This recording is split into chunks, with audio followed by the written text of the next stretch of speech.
Hey guys, and welcome back to another review. Today we are going to be talking about Samurai 8, The Tale of Hachimaru, Chapter 13, and I say the entire title because, honestly, this is one of the most hyped chapters that we've had in these 13 chapters. It's really, really good. It's really easy to say one chapter over another is your favorite or current favorite when you're only choosing from, 13 chapters. It has not been a long time since this series has started. We are still very early on in the series. However, honestly, the last chapter and this chapter have been really, really, really good. And I'm just going to say it up front. Honestly, I am sold on Samurai 8 at this point. If it's going to continue being like this, I am down to clown. So we start off this chapter. Hachimaru has been impaled by Ata as he protects An and his dad. He is just in a really rough spot, but we get a little bit of insight on how smart he really is and how quick on the draw he is. And he's just really, he honestly is a pretty talented fighter when he wants to be. Or, for somebody that's never really fought anybody, he's doing pretty good at this point. Granted, he has a sword through his stomach, so that's a bit of a rough situation, but he's gonna get out of it real soon. So like I said, we see a little bit of his intellect. He's a little bit smart.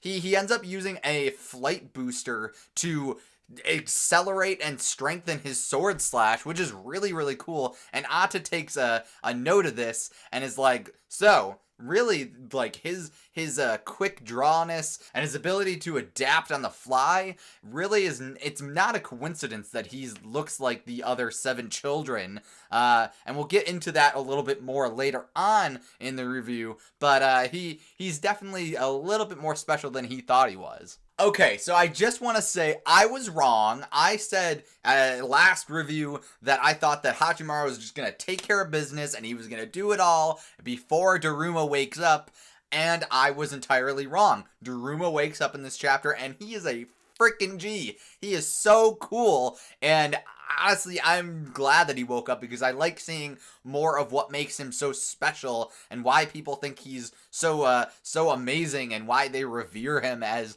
a master samurai. Also, before I go too far into this, he does make a comment to Hachimaru about how he's finally saw a hero inside of Hachimaru. Up until this point, Hachimaru's really been just kind of thinking about himself, and to some degree you can't blame him. He's lived nearly his entire life as basically a cripple, and now that he's finally got the ability to walk around, let alone freaking fly around and do crazy stuff, it's not hard to believe that he would be thinking more about himself than he would be other people around him. That being said, this battle has really changed things for him, especially with his dad lying on the ground dying.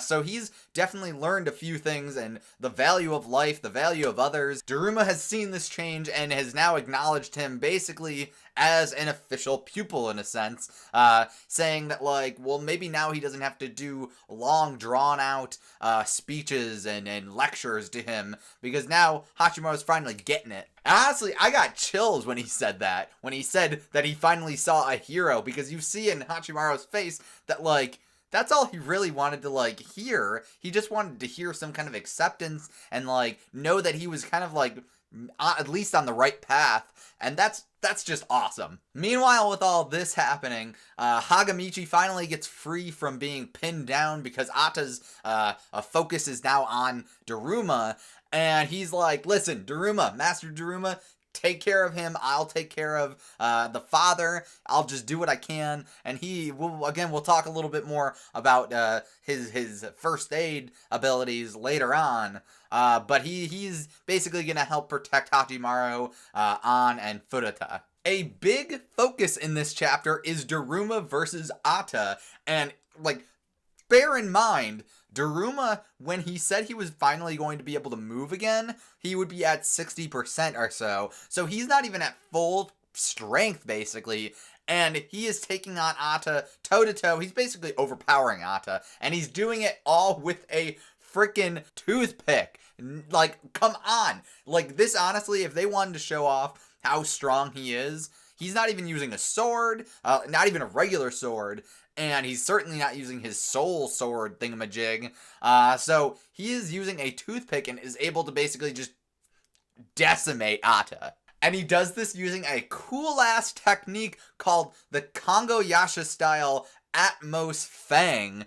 And it's basically like based on the name and how like they describe it a little bit. It's basically him like changing the atmosphere and using the atmosphere to basically summon up a giant wolf to bite down on the enemy that they have targeted. Now, something that I have to think about is he's using a freaking toothpick. Can you imagine what this attack would be like if he was presumably using it at full strength, 100% himself, 2, if he was using a sword or even like his soul sword, and like, come on, can you imagine the kind of damage that he would do? And he, like, we get some shots of like the ground and like the surrounding area, and he basically slices open the entirety of the like range going on there. There's a giant like ravine now. So if he's using a toothpick and can do that kind of damage, imagine what he can do with a real sword.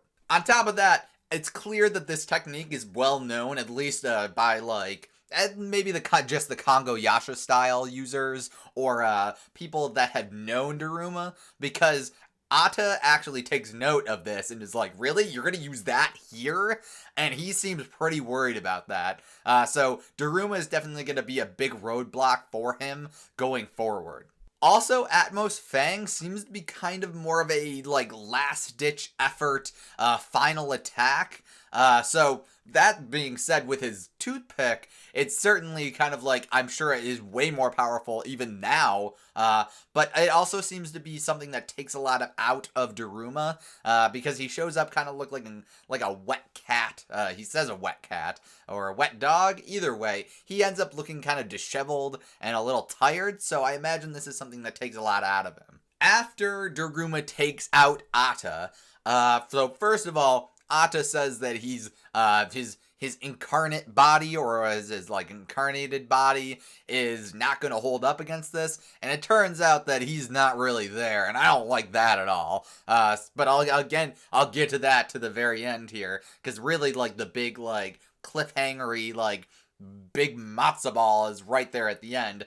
But after Ata gets taken out, more or less, Daruma goes and meets up with the others, and Hagamichi is doing first aid on Fureta, and we're just all hoping that Fureta makes it, but I don't think he will.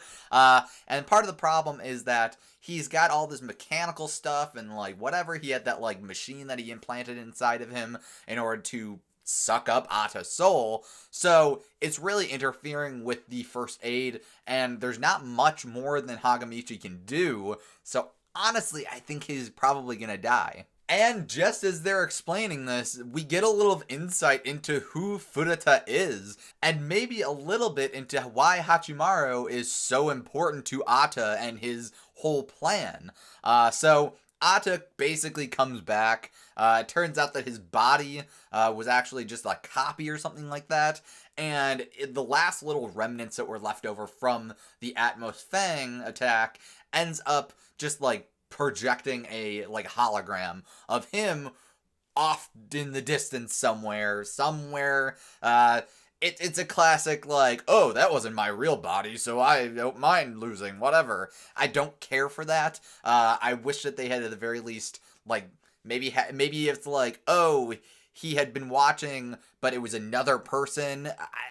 It's always better if it's just, oh, here's a new character that happens to be the more ominous person, rather than it being like, oh, no, I'm not dead because that wasn't really me. So I'm not a huge fan of that, but we do get a little bit of insight into who Fureta is, Hachimaru's dad, rather, and it turns out that he is a scientist that used to work for the Usa-sama style, who Ata is in the Usa-sama style school or whatever, so he used to work for them, working on the Spare Key project, which is basically them trying to create vessels or like the keys to the boxes that we kind of got a little inkling at the like very beginning of the series.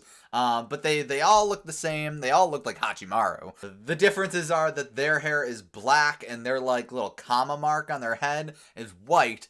So it's kind of just like a reverse color scheme, more or less, for them to differentiate Hachimaru from that. And it basically shows that, hey, he's different, something special about him beyond that. But we don't fully know what the deal is with that.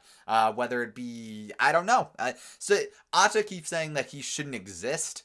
So maybe it's the kind of thing where like something went wrong in this whole project. Hachimaru ended up becoming the 8th child, more or less, and Furuta had to run away because he knew that there was something special about him. Maybe he can open up all 7 boxes by himself. Either way, they are coming for him. Also, something that they have not explained yet is that they keep calling him Hachikaku.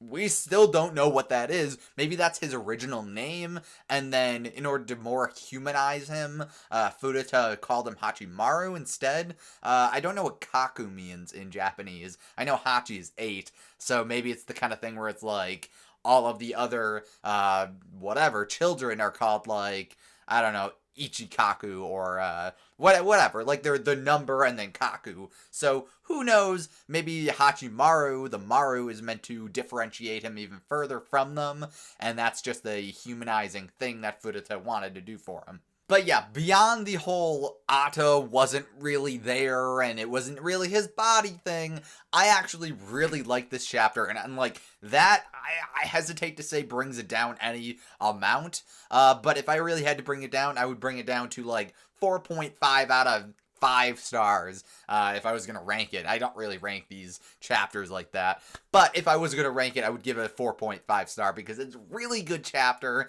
It shows some development for Hachimaru. It shows frickin' Daruma doing some really badass stuff, and it basically sets us up with the villains. Now, the one question I have going away from the whole 7 children thing is beyond the fact, like, how does the whole, like, key and box thing work?